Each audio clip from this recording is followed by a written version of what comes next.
Hello बच्चों, very very very good evening and welcome to all of you in this learning session of transformer. तो बिना time waste किए बच्चों हम यहाँ पे सीखेंगे ट्रांसफार्मर। सबसे पहले इसमें हम पढ़ेंगे क्या, ट्रांसफार्मर होता क्या है, ट्रांसफार्मर कौन से प्रिंसिपल पे काम करता है, ट्रांसफार्मर कितने तरह के होते हैं और ट्रांसफार्मर की इफिशियंसी क्या होती है और ट्रांसफार्मर में लॉसेस कितने प्रकार के होते हैं, इन सभी बातों पे डिस्कस करेंगे। तो बच्चों ट्रांसफार्मर एक डिवाइस है जो क्या करता है, वोल्टेज को ट्रांसफॉर्म करता है। ट्रांसफॉर्म का मतलब क्या होता है, ट्रांसफॉर्म का मतलब होता है चेंज करना, बदलना, ट्रांसफॉर्मेशन होना, राइट। तो वोल्टेज को ये क्या करता है, ट्रांसफॉर्म करता है। कहेंगे हाई वोल्टेज को लो वोल्टेज और लो वोल्टेज को हाई वोल्टेज में ट्रांसफॉर्म करने के लिए ट्रांसफार्मर का यूज किया जाता है। जैसे ट्रांसफार्मर का नाम सुना होगा, देखा होगा, घर के साथ बगल में रोड पे लगा होता है।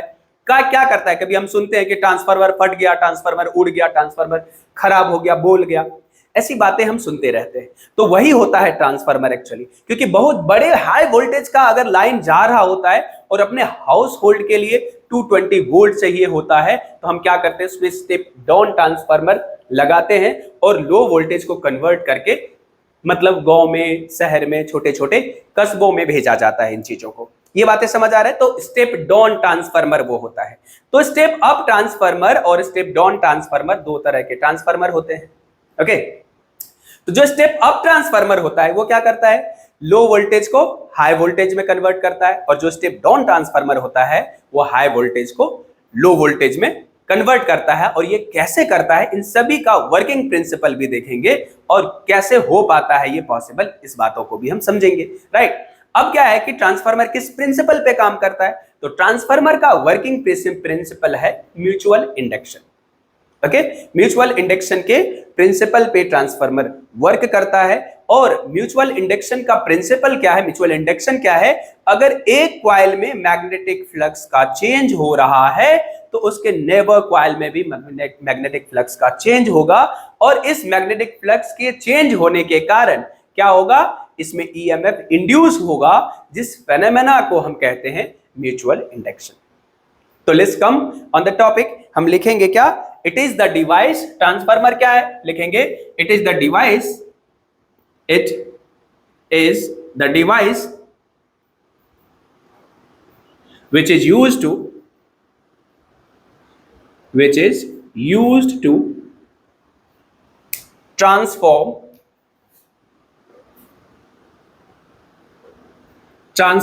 the voltage from low voltage to high voltage, from low voltage to high voltage,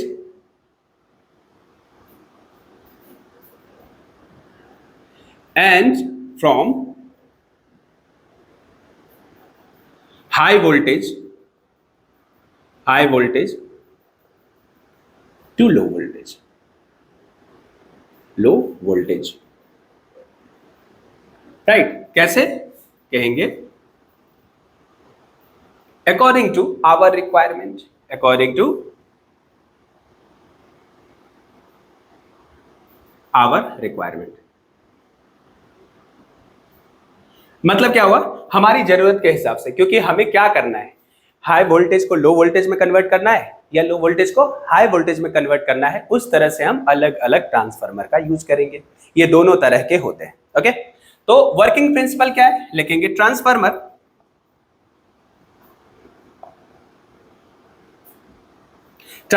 is working on the principle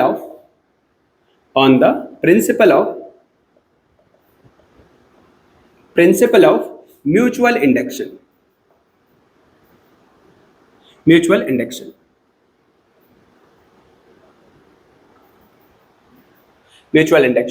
transformer can be of, ये हो गया वर्किंग प्रिंसिपल। ट्रांसफार्मर दो तरह के होते हैं।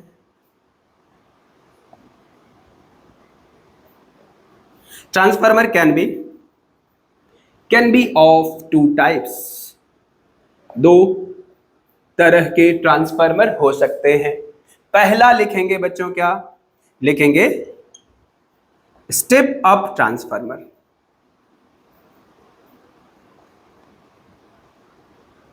It converts, like it transform,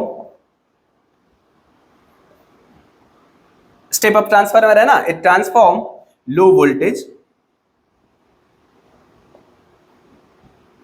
voltage to high voltage.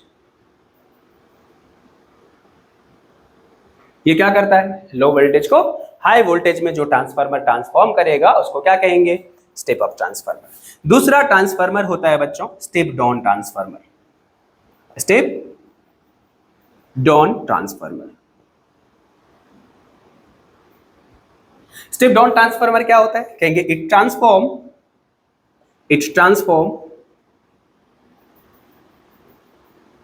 क्या? High voltage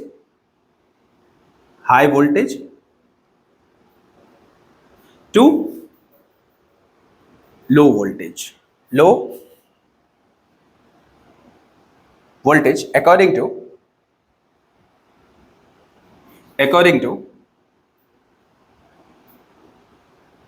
our requirement. मतलब अगर हमें क्या करना है, लो वोल्टेज चाहिए और हाई वोल्टेज सोर्स अपने पास अवेलेबल है, एसी सोर्स, तो अपन स्टेप डाउन ट्रांसफार्मर लगाएंगे। इसमें कोई दिक्कत है? तो ये क्या हो गया? Definition, working principle. दो तरह के ट्रांसफार्मर होता है। अब देखेंगे इसका कंस्ट्रक्शन बनता कैसे है, डायग्राम कैसा होता है, इसमें क्या क्या यूज होता है वो, और कैसे काम करता है, ये सारी चीजें, इन सभी चीज को लिख दिया आप लोगों ने। डन। एक बार देखिए, एक नजर मारिए, अच्छे से नोट डाउन कर लीजिए, ठीक है? अगर आप इसको नोट डाउन कर लेंगे तो बहुत सिंपल सी भाषा में आपको ये बातें समझ आ जाएगा और आप बहुत अच्छा परफॉर्म कर सकते हैं। कहाँ पे? बोर्ड में भी। और कॉन्सेप्ट जो होता है वो बहुत ज्यादा जरूरी होता है। किस चीज के लिए? कॉम्पिटिटिव के लिए भी। तो कॉम्पिटिटिव में सबसे पहले क्या होता है? कॉन्सेप्ट आपको बहुत बेस्ट आना चाहिए, एकदम क्रिस्टल क्लियर होना चाहिए। कॉन्सेप्ट के बाद क्या होना चाहिए?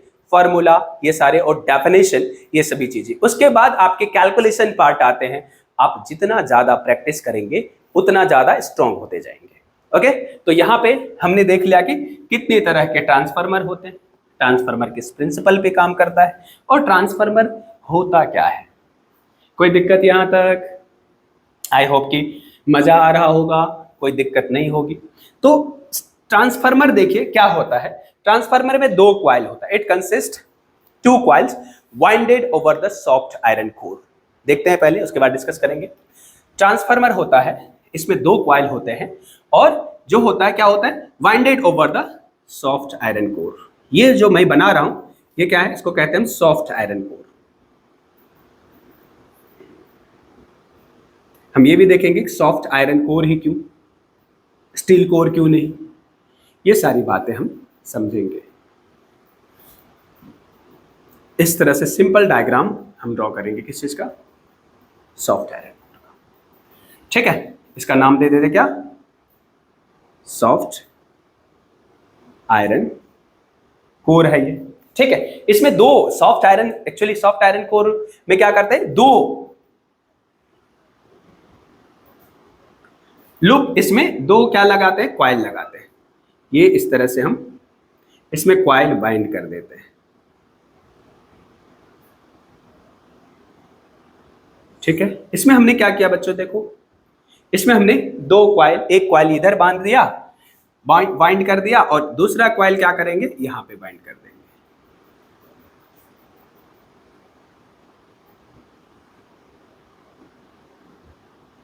ठीक है, ये इस तरह से है।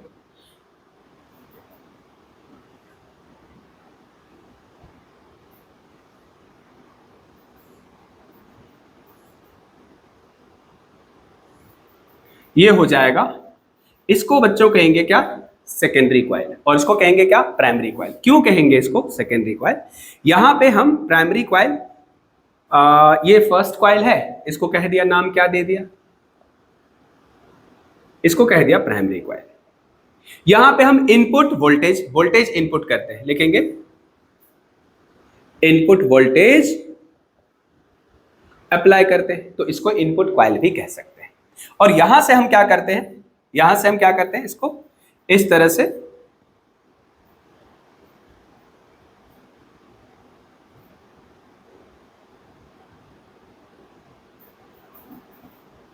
थोड़ा सा करेक्ट करें इसको, यहां से क्या हो जाएगा, इस तरह से इसमें ये आ जाएगा, और यहां से ये सेकेंडरी कॉइल कहेंगे, इसको क्या कहेंगे बच्चों, सेकेंडरी कॉइल। और यहां से क्या होगा, ये लोड रेजिस्टेंस इधर लगाएंगे, और यहां से ये हो जाएगा secondary coil. Number of turns in primary coil को रिप्रेजेंट करते थे एनपी से, और number of turns in secondary coil को रिप्रेजेंट करते थे एनएस से। और ये कॉन्फ़िगरेशन को क्या कह देते हैं, ये ट्रांसफार्मर डायग्राम है।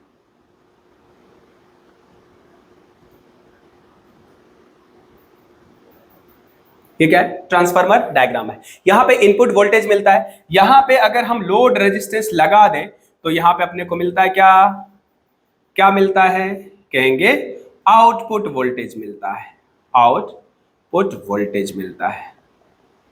और आउटपुट वोल्टेज को क्या करते हैं, इधर हम आगे हमें जहां पे भी लोअर वोल्टेज या higher voltage as a output चाहिए, वहां पे हम आगे उसको सोर्स तक ले जाते हैं, या फिर कंजम्पशन जहां होता है, जिस डिवाइस को लो वोल्टेज या हाई वोल्टेज पे वर्क करवाना होता है, इसीलिए तो हम ट्रांसफार्मर यूज करते हैं, ट्रांसफॉर्म करते हैं, तो ये उसको हम उसे लोड रेजिस्टेंस से क्या करेंगे, कनेक्ट कर देंगे। अब यहाँ पे इसका वर्किंग देखेंगे, वर्किंग क्या होता है, देखेंगे वर्किंग। वर्किंग का थोड़ा सा कहानी सुनते हैं, ठीक है, कहानी ज्यादा नहीं है, बस सिंपल सा है। देखिए, इसमें हम एसी इनपुट करेंगे, एसी अल्टरनेटिंग करंट क्या करता है, अपना मैग्नीट्यूड और डायरेक्शन दोनों ही चेंज करता है। करता है क्या, अपना मैग्नीट्यूड और डायरेक्शन। एसी अगर देखें तो टाइम वेरिएशन होता है, और एसी इस तरह से अपना डायरेक्शन चेंज करता है। AC alternately change its magnitude and direction. Okay, alternately change in magnitude and direction के कारण ये जो कॉइल है, सर्कुलर जो कॉइल है, वाइंडिंग्स जो है, इसमें मैग्नेटिक फील्ड जनरेट होगा, और मैग्नेटिक फील्ड हम जानते हैं डायरेक्टली प्रोपोर्शनल टू होता है करंट के, कॉइल के कारण। और तो फ्लक्स क्या हो जाएगा, flux is also directly proportional to current. तो बच्चों, यहां पे अगर करंट चेंज हुआ तो मैग्नेटिक फ्लक्स भी चेंज होगा, और जब मैग्नेटिक फ्लक्स चेंज होगा तो ईएमएफ इंड्यूस होगा।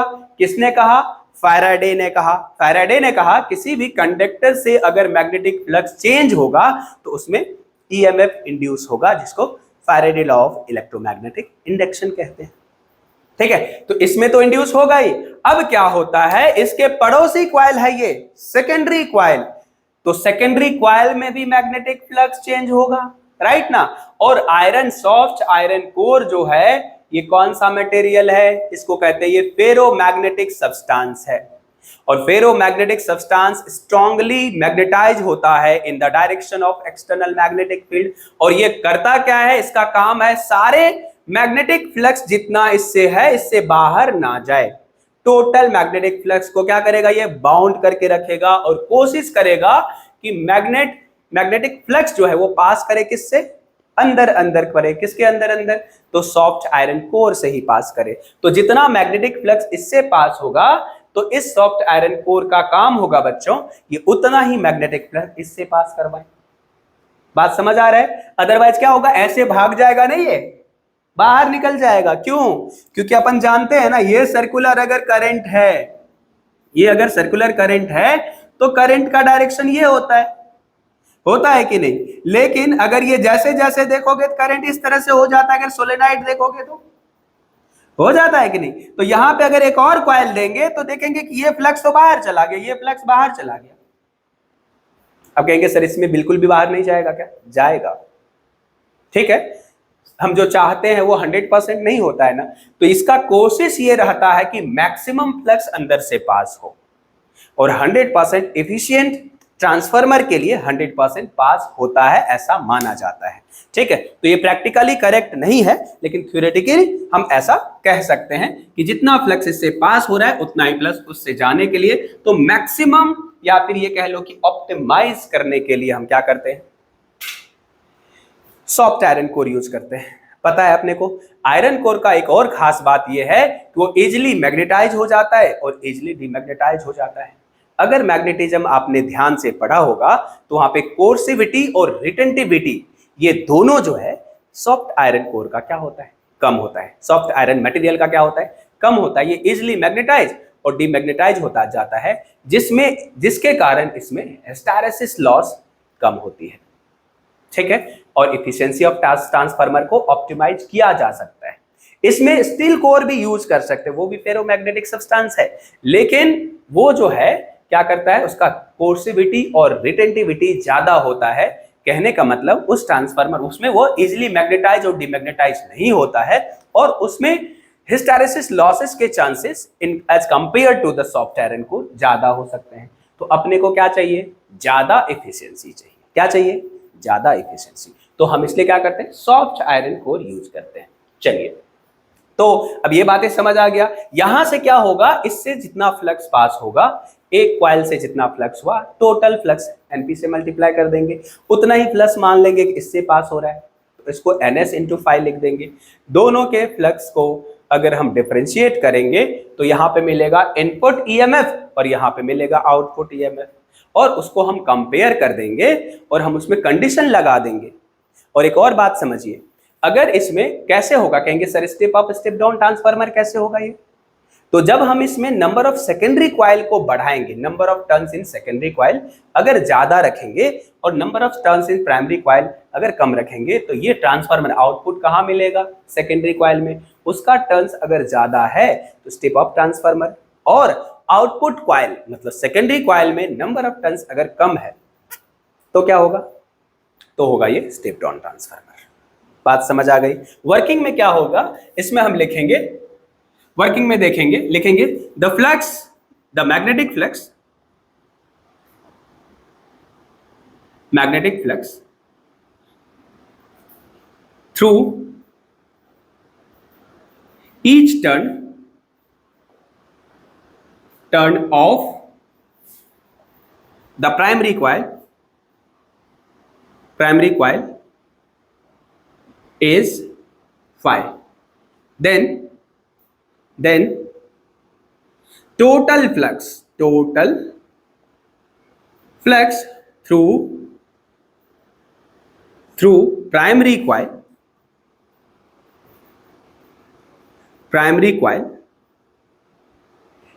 is, इसको लिख देंगे बच्चों, क्या लिखेंगे, phi p, और phi p की वैल्यू लिखेंगे number of turns into flux through each turns. ये नंबर ऑफ टर्न्स है और ये फ्लक्स थ्रू ईच टर्न्स है, तो टोटल फ्लक्स हुआ।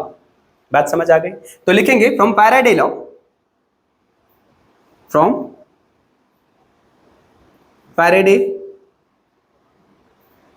Law of electromagnetic induction, EMI. क्या लिखेंगे बच्चों, देखो EMF induce in primary coil लिखेंगे क्या, minus d5 primary by dt, rate of change of magnetic flux through the primary coil with respect to time is the EMF induced in the primary coil, that is also called voltage input. okay, equals to voltage input। इसको लिख देंगे क्या, E primary की value लिख देंगे बच्चों minus NP d5 by dt, और we will write this as equation 1। इसको हमने ले लिया, लिख दिया क्या, इक्वेशन 1 लिख दिया। ये सारे चीजें क्लियर है सभी को, ध्यान देते रहिए। हमने कहा कि एक number of single each turn से फ्लक्स फाई है और टोटल फ्लक्स एनपी फाई है, और इसको हमने फैराडे लॉ के अकॉर्डिंग इसको अगर डिफरेंशिएट कर दिया तो अपने को क्या मिला, ईएमएफ मिला। किस में मिला, प्राइमरी कॉइल में। नेक्स्ट लिखेंगे assume the magnetic flux through each turn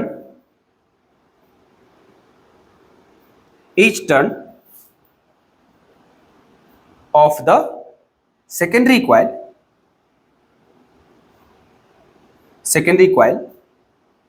is, कितना लिखेंगे बताइए, लिख देते हैं phi।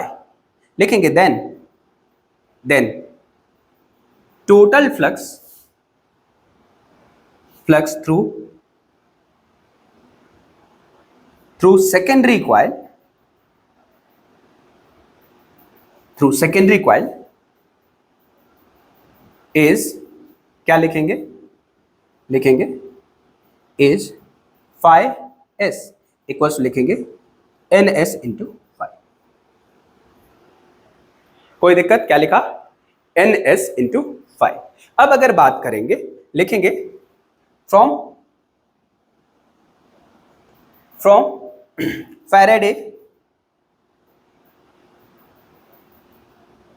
Faraday law of electromagnetic induction, लिखेंगे EMF induced in secondary coil, EMF induced in secondary coil। Secondary coil में जो EMF इंड्यूस होगा, ये दिख रहा होगा आई गेस, तो वो क्या हो जाएगा बताओ, E लिख देंगे ES को लिखेंगे बच्चों ds/dt। Magnetic flux through the कौन सा coil, secondary coil with respect to time. ये बातें समझ आ गया यहां तक। तो ये हो जाएगा इक्वेशन 1 और इसको हम लिख देंगे इक्वेशन क्या 2। तो यहां तक लिख दीजिए। तो यहां से ES की वैल्यू लिख देंगे, EMF इन सेकेंडरी कॉइल की वैल्यू लिख देंगे -NS d∅dt। लिख दिया बच्चों, ये हो जाएगा इक्वेशन 2। कोई दिक्कत किसी को? एक बार इस पे ध्यान दीजिए। एक कॉइल से flux phi, total flux this one, इसको डिफरेंशिएट करा, EMF मिला। कहां पे मिला? सेकेंडरी कॉइल में। कैसे मिला? इसी को कहते हैं म्यूचुअल इंडक्शन। इसके फ्लक्स चेंज होने के कारण इसमें भी फ्लक्स चेंज हुए और इसमें EMF भी इंड्यूस हुए, जिसको क्या कहेंगे? इसको हम कहेंगे EMF in the secondary coil induced, that is the output voltage. Okay, electromotive force is also potential difference. Okay, now done करिए इसको।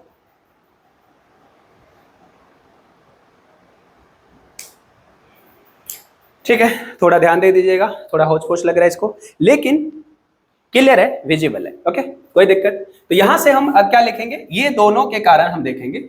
अब EMF इंड्यूस जो हुआ प्राइमरी कॉइल में, वो किसके बराबर होगा? इनपुट के बराबर। और सेकेंडरी कॉइल में जो EMF इंड्यूस हुआ बच्चों, वो किसके बराबर होगा? आउटपुट कॉइल के बराबर होगा, आउटपुट वोल्टेज के बराबर होगा। ओके, तो क्या लिखेंगे? इक्वेशन 1 और 2 को कर देंगे डिवाइड करिए, लिखेंगे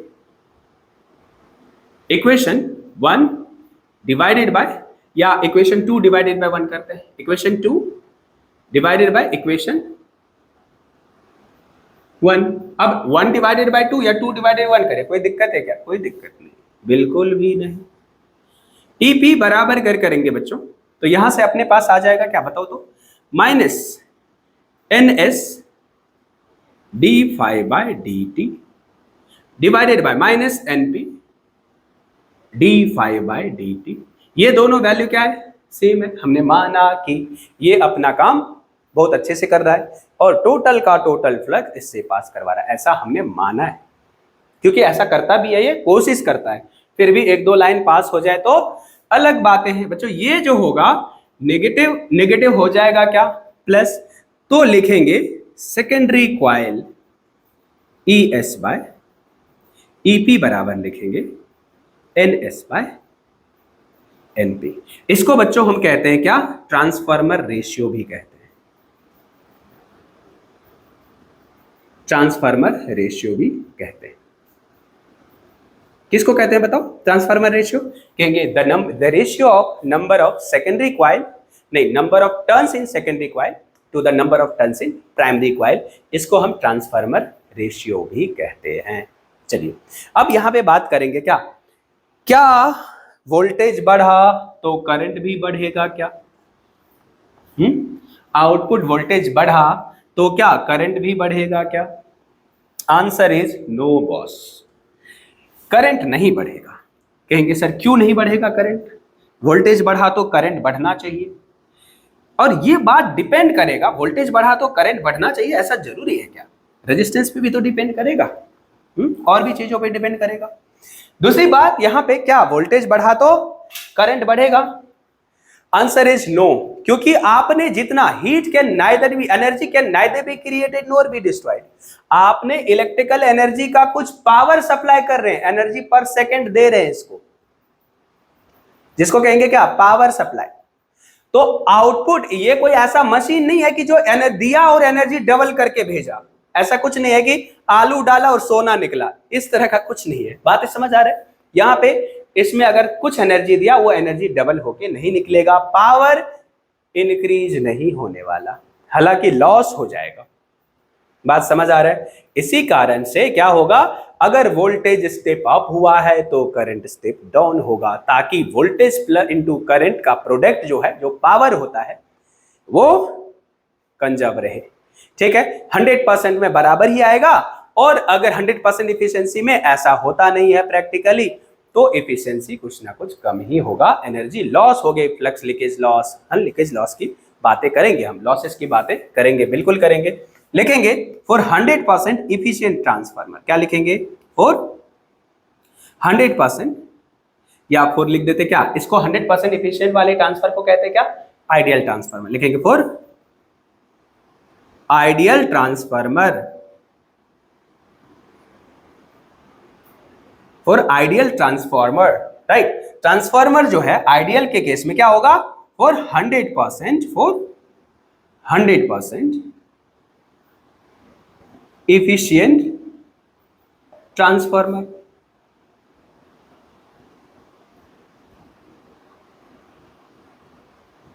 %100% इफिशियंट ट्रांसफार्मर के लिए क्या होगा बच्चों, बताओ। कहेंगे देखो I²R होता है ना, I²R होता है पावर, तो आई आर इंटू आई लिख सकते हो, ये क्या हो जाएगा, V, इसको लिख सकते हो VI, और V को हमने क्या लिखा यहां पे, E लिखा, प्राइमरी में लिखा EP, और सेकेंडरी में क्या लिखा, ES।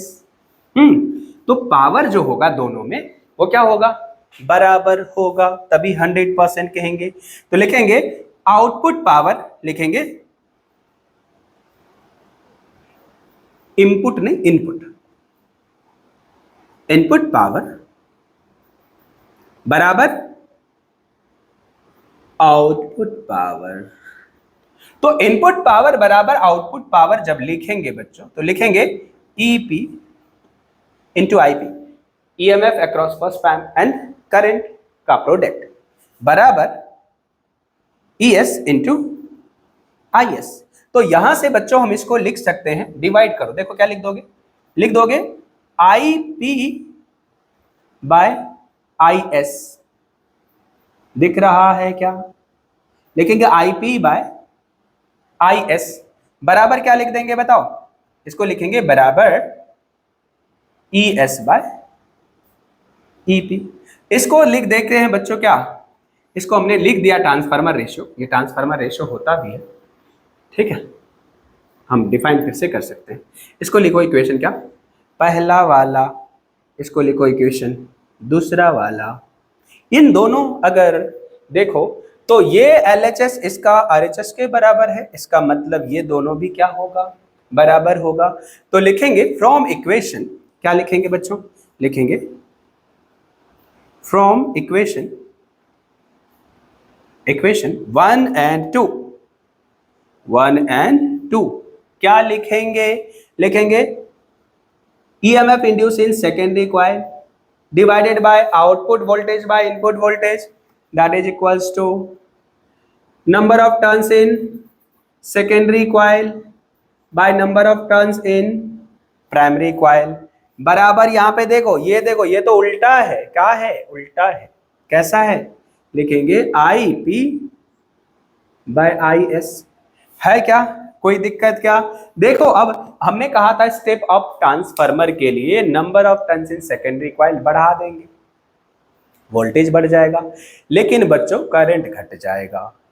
तो स्टेप अप ट्रांसफार्मर में सिर्फ स्टेप अप वोल्टेज होता है, करंट के टर्म्स में देखेंगे तो करंट स्टेप डाउन हो जाएगा, करंट घट जाएगा, वोल्टेज बढ़ जाएगा। अगर करंट वोल्टेज 5 गुना हो गया तो करंट 1/5 हो जाएगा। Keep in the mind also for 100% efficient transformer, otherwise उससे भी कम होगा। कोई दिक्कत, कोई परेशानी, यहां तक क्रिस्टल क्लियर है क्या, मजा आ रहा है क्या। तो यहां तक कमेंट करके जरूर बताना कि सर मजा आया या नहीं आया, ठीक है, और इंप्रूव करने की कोशिश करेंगे अगर आप बताएंगे, ठीक है। तो चलिए ये देखिए इक्वेशन, ये बातें समझ आ गया। अब यहां पे हम देखेंगे, लिख दो सभी, लिखा क्या, ये इक्वेशन जरूरी है, इससे हम power, transformer ratio, number of turns, current, secondary coil में, प्राइमरी कॉइल में, ये सारी बातें हम यहां से प्रॉब्लम सॉल्व कर सकते हैं कॉम्पिटिटिव बेसिस पे, और इन सभी चीजों को हम समझ सकते हैं एज ए कॉन्सेप्ट, बहुत आसान भाषा में।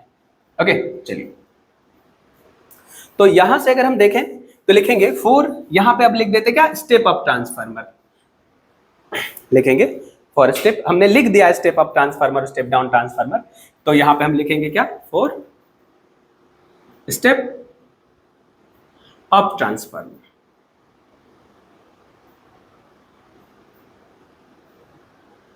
स्टेप ऑफ ट्रांसफार्मर के लिए देखो क्या लिखेंगे बच्चों, बताओ, secondary EMF in secondary coil is greater than EMF primary coil, input से ज्यादा आउटपुट वोल्टेज होगा, लिखेंगे number of turns in secondary coil is greater than number of turns in primary coil, लिखेंगे लेकिन बच्चों क्या, current in primary coil is less than that of current in secondary coil, लिखेंगे hence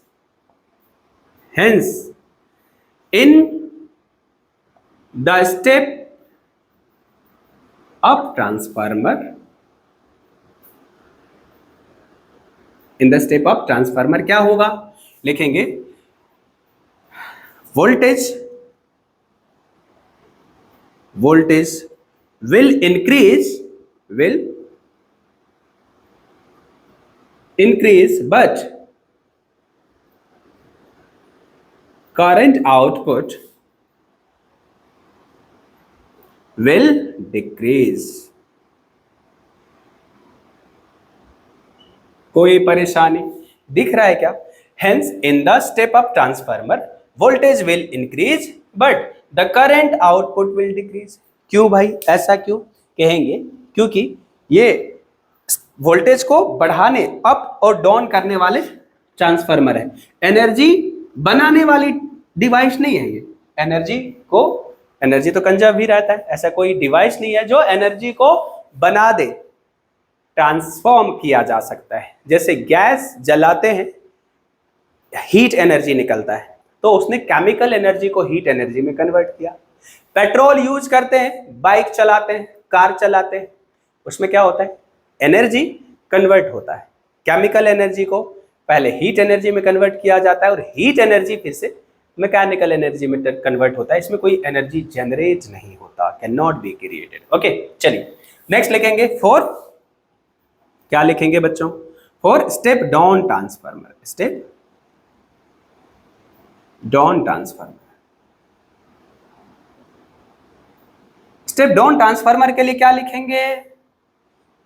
लिखेंगे, कहेंगे output voltage जो है secondary coil में, आउटपुट वोल्टेज जो है वो इनपुट से क्या होगा, कम होगा, इसीलिए ये कहां से आया ये सभी, तो कहेंगे ES by EP equals to NS by NP equals to IP by IS, इसको हमने डेराइव किया है क्योंकि ये बातें हमें पता है, तो स्टेप अपने, अब इसके लिखेंगे इसीलिए NS इज लेस देन क्या, NP, और क्या लिखेंगे बच्चों, IP इज ग्रेटर देन, यहाँ पे लिखेंगे IS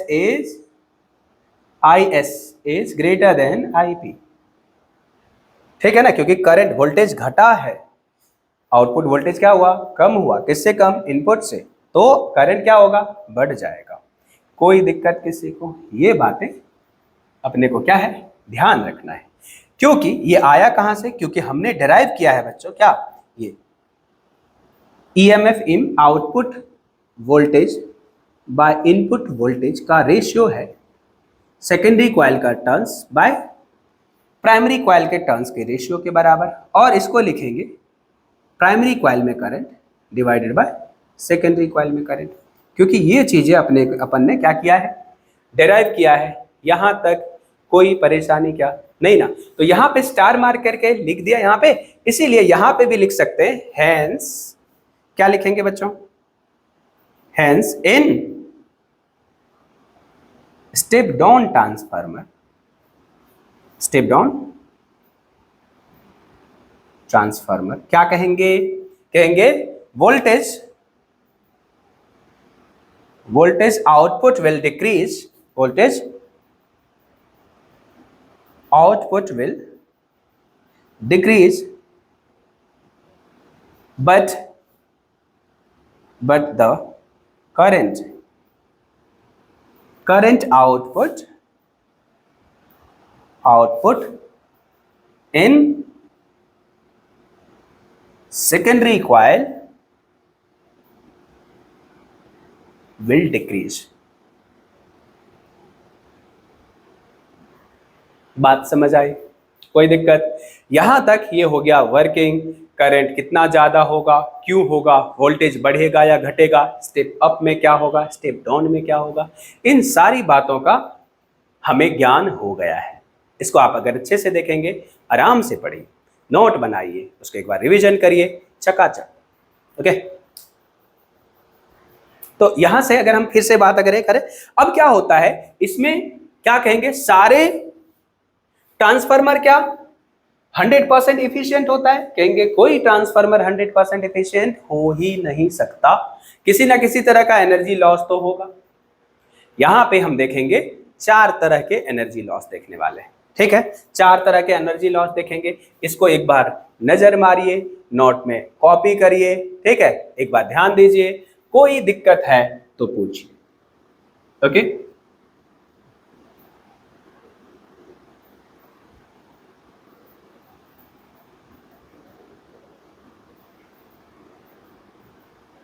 कोई परेशानी?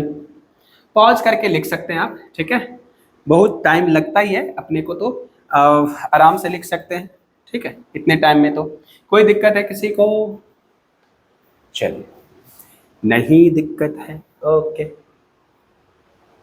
तो यहां पे हम देखेंगे क्या, देखेंगे कि अब ट्रांसफार्मर देखो जो होता है बच्चों, वो 100% एफिशिएंट नहीं होता है, एनर्जी का लॉस होता है, और उस एनर्जी लॉस के अलग अलग कारण हो सकते हैं। कहेंगे सर क्या कारण होता है, क्यों लॉस होता है? चलिए आते देखते।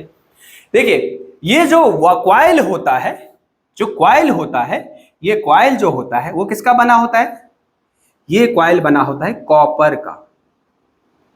किसका बना होता है? कॉपर का। कॉपर के इतने टर्न्स जो लगाए, रेजिस्टेंस तो होगा भाई साहब, होगा कि नहीं होगा? रेजिस्टेंस बिल्कुल होगा। अब अगर इसमें से करंट जा रहा है तो हीटिंग इफेक्ट होगा कि नहीं होगा? कौन सा हीटिंग इफेक्ट होगा भाई साहब? I²RT होगा, जूल हीट। हीट में कन्वर्ट हो गया भैया, हमें इलेक्ट्रिकल पावर चाहिए और हमने इलेक्ट्रिकल पावर दिया था, उसका आपने हीट में कन्वर्ट कर दिया। हीट तो अपने को चाहिए नहीं, तो हुआ क्या? लॉस हो गया हीट के टर्म्स। बात समझ आई? चलिए, अब बात आई कि ये जो लॉस हुआ है ना बच्चों, ये रेजिस्टेंस में हुआ है। किस में हुआ है? रेजिस्टेंस में हुआ है, इसीलिए इसको कह दिया क्या? Resistance loss.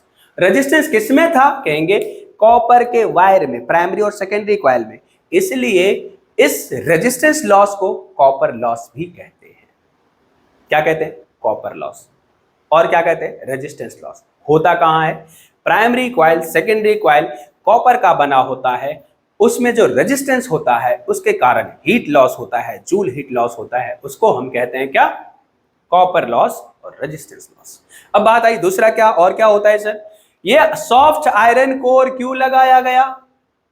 ताकि इससे टोटल मैग्नेटिक फ्लक्स पास हो जाए। दूसरी बात, ये इजीली मैग्नेटाइज और डीमैग्नेटाइज हो जाता है, जिसके कारण इसका रिटेंटिविटी और कोर्सिव फोर्स ये क्या होता है? कम होता है, और साथ ही साथ इसका जो होता है energy loss per unit volume, वो क्या होता है? बहुत कम होता है। ठीक है, लेकिन होता तो है भाई साहब, होता है ना? क्या होता है?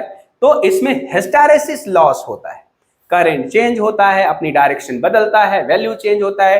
तो क्या होता है? डायरेक्शन चेंज करता है करंट, तो मैग्नेट क्या करता है? ये सॉफ्ट आयरन कोर क्या होता है? एक बार मैग्नेटाइज होता है, फिर डीमैग्नेटाइज होता है, फिर से वापस मैग्नेटाइज हुआ, फिर से वापस डीमैग्नेटाइज हुआ, फिर से वापस मैग्नेटाइज हुआ। मतलब मैग्नेटाइज, डीमैग्नेटाइज, रीमैग्नेटाइज, रीडीमैग्नेटाइज, ये प्रोसेस चलता रहता है, जिसके कारण क्या होता है? हिस्टैरिसीस लॉस होता है। अब कहेंगे सर हिस्टैरिसीस लॉस होता कहां है? हिस्टैरिसीस लॉस होता है बच्चों सॉफ्ट आयरन कोर में, आयरन कोर में होता है। तो इसको हम हिस्टैरिसीस लॉस को आयरन लॉस भी कहते हैं। इसीलिए इसमें दो तरह के लॉस कहते हैं, iron loss, copper loss, copper loss, iron loss. बात समझ आई? सबको आ गया? कोई दिक्कत? चलिए अब बात आई कि अगर इसमें करंट चेंज होता है ना तो मैग्नेटिक फ्लक्स दो तरह से चेंज होता है। एक तो वायर में, कॉइल में चेंज होता है, दूसरा मैग्नेट के मटेरियल में, सॉफ्ट आयरन के मटेरियल में भी चेंज होता है। उस मटेरियल में मैग्नेटिक फ्लक्स चेंज होने के कारण इसमें ईडी करंट जनरेट होता है। छोटे छोटे लूप में मैग्नेटिक मटेरियल के नहीं, ये सॉफ्ट आयरन कोर के मटेरियल में ही करंट इंड्यूस होता है, जिसके कारण मटेरियल में भी तो रेजिस्टेंस है, उसमें भी एनर्जी का लॉस होता है, जिसको क्या कहते हैं? ED current loss. अब हिस्टैरिसीस लॉस और ईडी करंट लॉस कहां हुआ? कहां हुआ? आयरन में। क्या नाम देंगे? Iron loss. और ये जो हुआ I²RT, ये कहां हुआ? रेजिस्टेंस लॉस कहां हुआ? कॉपर वायर में, मतलब कॉइल में। इसको क्या कह दिया? Copper loss. लॉस दो तरह के, आयरन लॉस, कॉपर लॉस, ऐसा हो गया। दूसरा होता है भैया, क्या होता है? Flux leakage loss. हमने कहा कि ये सारे मैग्नेटिक फ्लक्स ऐसे चले जाएंगे, ठीक है, ऐसे जाएंगे और इससे ऐसे चले जाएंगे। लेकिन बच्चों होता ऐसा नहीं है, क्योंकि ये सोलेनाइड की तरह दिखता है। इसमें क्या होता है? मैग्नेटिक फ्लक्स कुछ इस तरह से भी जा सकता है, तो एकाध भी अगर बाहर आ गया तो थोड़ा मैग्नेटिक फ्लक्स लीकेज हो जाएगा, लीकेज हो जाएगा, जिसके कारण आउटपुट वोल्टेज अपने को क्या मिलेगा? कम मिलेगा। तो हम कहेंगे यहां पे क्या हो गया? फ्लक्स लीकेज हो गया, फ्लक्स लीकेज लॉस। तो लिखेंगे losses in transformer, losses in transformer, in transformer। Loss transformer में कितने तरह के होते हैं? तो पहला लिखेंगे बच्चों flux leakage loss, flux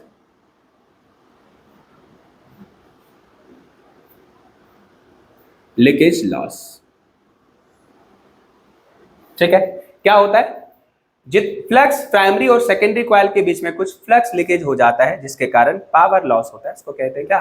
flux leakage loss. Okay, लिखेंगे magnetic flux, there will be some flux leakage takes place, flux leakage explain कर दिया हूं मैंने, ठीक है ना। Leakage takes place between primary and secondary coil, between primary and secondary coil.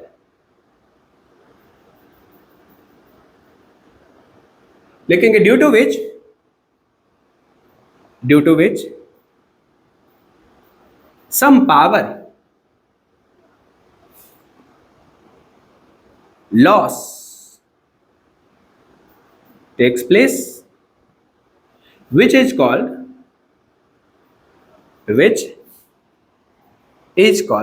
क्या कहेंगे बताइए? कहेंगे flux leakage loss, flux leakage loss. Okay, next लिखेंगे बच्चों क्या? नेक्स्ट लिखेंगे रेजिस्टेंस लॉस, रेजिस्टेंस लॉस। लिखेंगे the coil, the primary coil and secondary coil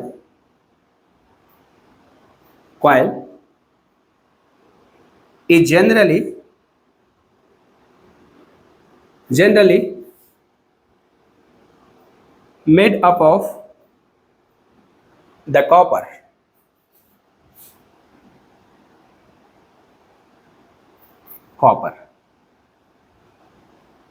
due to which a copper which having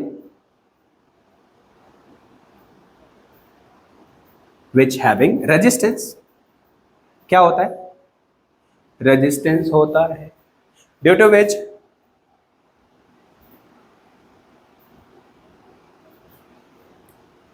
heating effect takes place, heating effect takes place, and some power loss and some power loss takes place, which is called, क्या कहेंगे, resistance loss, क्या कहेंगे, resistance loss कहेंगे भाई साहब, कहेंगे क्या, कोई दिक्कत, चलिए नेक्स्ट लिखेंगे क्या, hysteresis loss,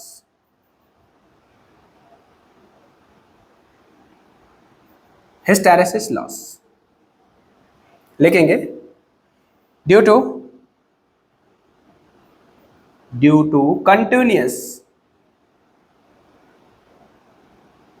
continuous change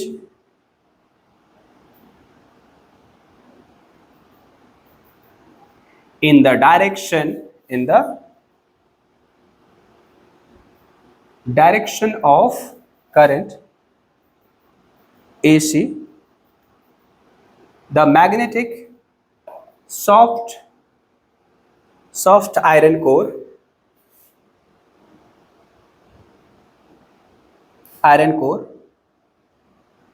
will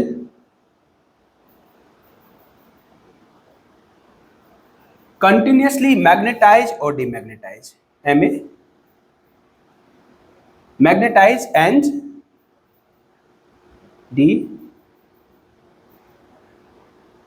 magnetise, opposite direction में मैग्नेटाइज, फिर से डीमैग्नेटाइज, फिर से अपोजिट डायरेक्शन में मैग्नेटाइज, फिर से डीमैग्नेटाइज। इसके कारण बच्चों हिस्टैरिसीस इफेक्ट होगा, किसमें, सॉफ्ट आयरन कोर में, उसके कारण वहां पे भी लॉस होगा, हिस्टैरिसीस लॉस भी होगा। लिखेंगे, यहां पे लिख दिया, due to continuous change in the direction of AC the soft iron core will continuously magnetize and demagnetize, due to which hysteresis loss takes place in the iron core। लिखेंगे, यहां पे लिख दिया ना सभी, इसको कंटिन्यू करेंगे ऊपर से, ठीक है, पॉइंट पकड़ के रखना, भूलना नहीं, ठीक है। क्या लिखेंगे, ड्यू टू विच, यहां से ऊपर लिख देते थोड़ा, क्या लिखेंगे, due to which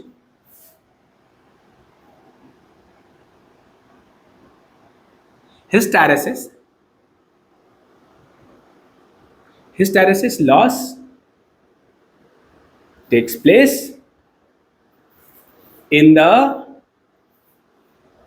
iron core। Okay, next लिखेंगे ईडी करंट लॉस, लिखेंगे ईडी करंट लॉस।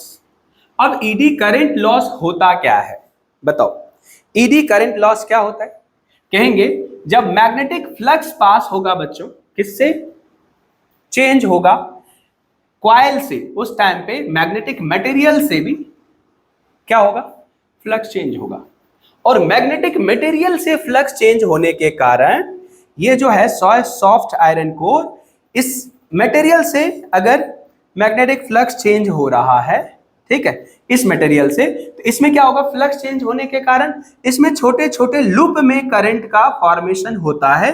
अगर हमने ईएमआई में देखा होगा, ध्यान दिया होगा, तो वहां से ये बातें अपने को पता है। क्या होता है, कोई इस लूप में करंट फ्लो होने लगता है, और इसको क्यों होता है, किसी भी बल्क पीसेस में मैग्नेटिक फ्लक्स चेंज होने के कारण रैंडम लूप में इलेक्ट्रिक करंट का या ईएमएफ का इंडक्शन हो जाता है, क्योंकि ये मटेरियल का भी कुछ रेजिस्टेंस होगा, तो वहां पे भी ईडी करंट के कारण पावर लॉस होता है, जिसको कहेंगे ED current loss in the transformer. बात समझ आ गया सभी को, तो यहां से ये लॉस होगा। लिखेंगे when the current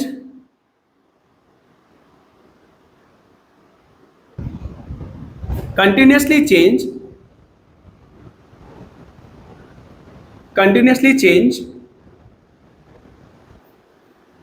its direction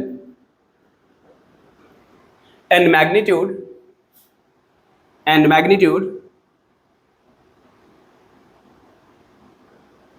then the magnetic flux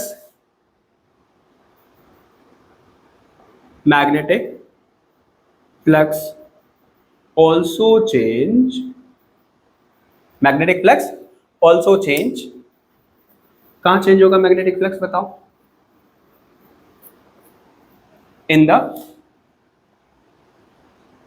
in the soft iron core due to which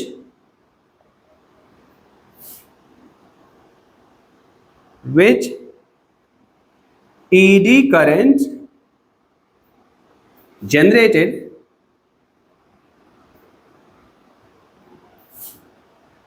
in the material of the core,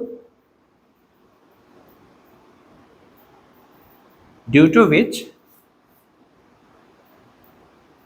power loss takes place. Power loss takes place is called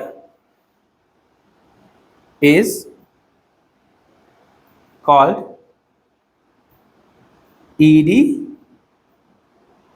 current loss. मतलब eddy current के कारण power loss, उसको कहते हैं flux leakage loss. यहाँ पे नहीं, ED current loss कह देते हैं, कोई दिक्कत। यहां से ये बातें हो गई खत्म। तो हमने पहले बच्चों क्या लिखा था कि 100% इफिशियंट ट्रांसफार्मर के कारण बोला था हम। अब 100% इफिशियंट ट्रांसफार्मर होता नहीं, nothing is 100% efficient, nothing is ideal. Ideal हम मानते हैं कि ऐसा आइडियल है, प्योर है। Ideally doesn't exist, it can only define किया जा सकता है इसको। मतलब जितना इनपुट देंगे उतना ही आउटपुट हो, ऐसा नहीं होता है। तो 100% इफिशिएंट हुआ क्या? नहीं। क्यों नहीं हुआ? इतने सारे लॉस का फैक्टर है, ED current loss, flux leakage loss, उसके बाद हिस्टैरिसीस लॉस, उसके बाद रेजिस्टेंस लॉस, इतना तो एनर्जी लॉस हो रहा है। तो 100% इफिशियंसी कैसे हो सकता है? बिल्कुल नहीं होगा। तो ये लिख दिया ना सभी, ध्यान दे दीजिए, ठीक है। इसको सुन लेंगे तो भी काम चल जाएगा, अपने हिसाब से लिख सकते हैं, यहाँ पे पॉज करके लिख सकते हैं। तो यहां से ईडी करंट लॉस, अगर इतने सारे लॉस हो रहे हैं तो कहेंगे भैया पावर तो 100% होने से रहा नहीं, इफिशियंसी। आउटपुट पावर इनपुट के बराबर होगा क्या? ज्यादा तो हो ही नहीं सकता, बराबर भी नहीं होगा, लॉसेस होंगे। तो हम लिखेंगे बच्चों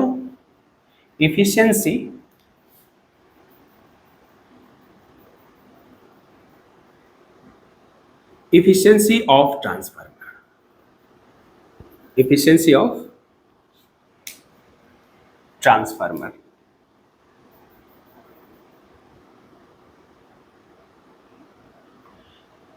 क्या लिखेंगे बताइए? लिखेंगे आउटपुट पावर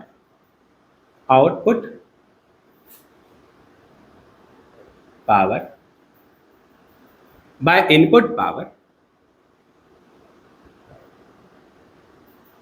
अगर परसेंटेज एफिशिएंसी की बात करें तो 100%।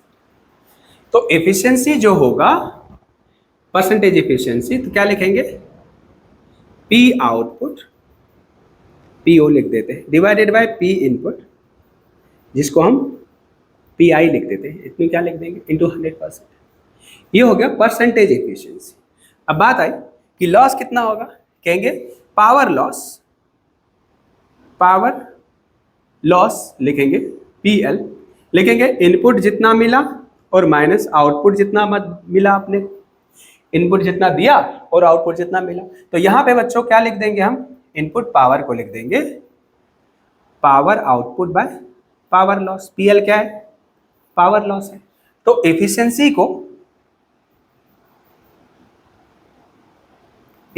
को अपन फिर से मॉडिफाई कर सकते हैं इन दिस फॉर्म। लिखेंगे P output by P output plus P loss. P L is power loss into क्या? 100%। आप ये देख सकते हैं ये क्या हो रहा है, नीचे डिनोमिनेटर ज्यादा है, मतलब इफिशियंसी जो है वो 100% से पक्का कम होने वाला है।